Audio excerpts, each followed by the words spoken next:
ఇది మాది ఏటవారిపాలెం. ఏటవారిపాలెం బాపట్ల దగ్గర, కర్లపాలెం దగ్గర. కర్లపాలెం దగ్గర. Okay okay. పిల్లకాయ పిల్లకాయ అంటే మనం మందులు ఇచ్చాం కదా, అప్సైడ్ ఒకసారి చూపిండి. అప్సైడ్ చూపిండి, కొంచెం టిప్ చూపిండి. ఫస్ట్ ఇది అప్సైడ్ అనేది పిండిలో కలిపేశారా?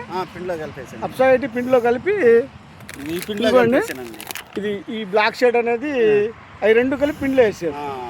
తర్వాత కింద పెట్టండి. ఇవి ఇగో ఈ మిరాకిల్ అనేది భూమిత్ర, అంటే మిరాకిల్ అనేది ఒకటి, భూమిత్ర అనేది రెండు కూడా రెండిట్లో పురుగు మందు దోమ మందు కలిపి కొట్టారు. ఎట్లా అనిపిస్తుంది అన్న దీని రిజల్ట్?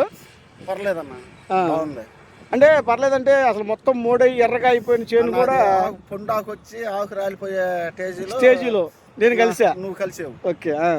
లేకపోతే పక్కన రోడ్లు అయితే తోట నీళ్ళు పెడతాం కూడా అనవసరం అన్నారు. Okay okay. నీళ్ళు పెడతాం కూడా అనవసరంగా అన్నారు. ఇప్పుడు చేను అయితే మంచిగా వచ్చింది. చేను మంచిగా వచ్చింది. ఆల్రెడీ కాయలు కూడా 100-80 అవుతాయి అనుకుంటా. ఇప్పుడా ఎంత చేను ఇది? 90 సెంట్లు. 90 సెంట్లు. 90 సెంట్లు అంటే పూర్తిగా మోడైపోయి పల్లాకు వచ్చిన చేను కూడా ఇప్పుడు 80-90 బస్తాలు కాయగా వస్తున్నాం.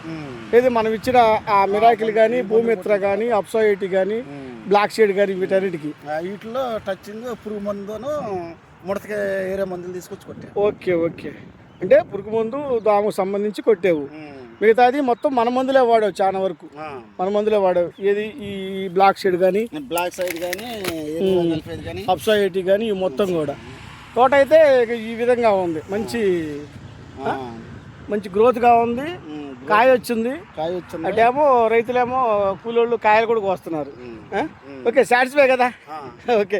అంటే పూర్తిగా మొత్తం పల్లాకొచ్చి గందరగోళం చేయని మనం మానిపించి కాయ కోపించాం, అంతేనా? అవును sir. Okay okay. Thank you అన్న.